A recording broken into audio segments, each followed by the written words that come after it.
who made the most for Bitcoin? So there's a lot of people that are still not into cryptocurrencies. It's possible that cryptocurrencies could take over the world. It's also possible that they could disappear from the face of the earth. So you have Christensen's famous paradigm of product adoption.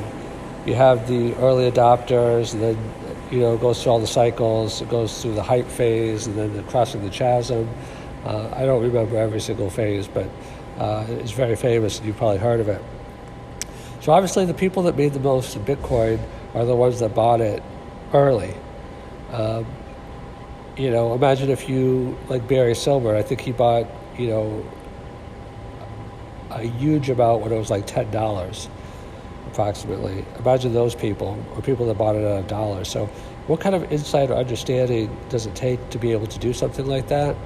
How can you do it in other fields beyond Bitcoin? And why do a lot of people that try to do it prove unsuccessful?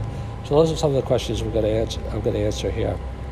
So in order to get in at Bitcoin at $1 or $10, first you have to be aware of it. And the only way you can be aware of it is if you have an early adopter mentality, which means you're very proactive in terms of not only seeking out information, but developing information systems. I mean, one of the reasons why our company, E-Commerce RI, is so innovative is because we have developed informational systems for our own use that we can then use to our advantage and also license to others. It's kind of like Amazon with the AWS. They developed systems for themselves, and they're doing that now also with artificial intelligence to make them more efficient. So the key is setting up informational systems that bring the information to you. If you always have to go out and try to find information, which being proactive for discovery is important also, but it's better to build an informational system that brings the information to you. So then you're constantly just having to cull it, organize it, and you can use artificial intelligence for that as well. So how do you set up those informational systems? That's a whole lecture in itself. I've written about that, quite a few times in different ways.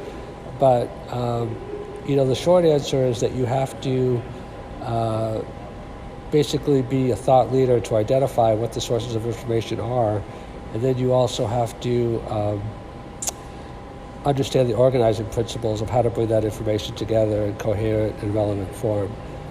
That's why some of the biggest companies like, Palantir and others are really, Facebook, Google, you can say the same thing, are really just experts at organizing information to make it relevant and actionable. Okay, so a couple other things about Bitcoin and being an early adopter, profiting from it or not profiting from it. A lot of people lose money because they don't peel enough layers of the onion. They find something new and they're like, oh, I'm the first one that knows this, and they buy it. But they don't realize that it's a rotten onion, but it's not rotten until you get 6 layers down. So the smartest people in the world have built informational systems, and then they also have rigorous methods of testing to see if it's really for real. So a lot of people, have spent money on other cryptocurrencies that they thought could be the next Bitcoin and lost their shirt because maybe they were one of the first to identify it.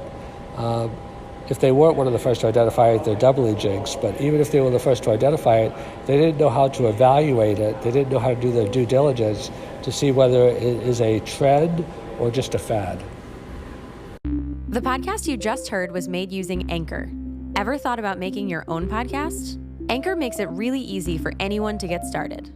It's a one-stop shop for recording, hosting, and distributing podcasts. Best of all, it's 100% free. Sign up now at anchor.fm/new. That's anchor.fm/new to get started.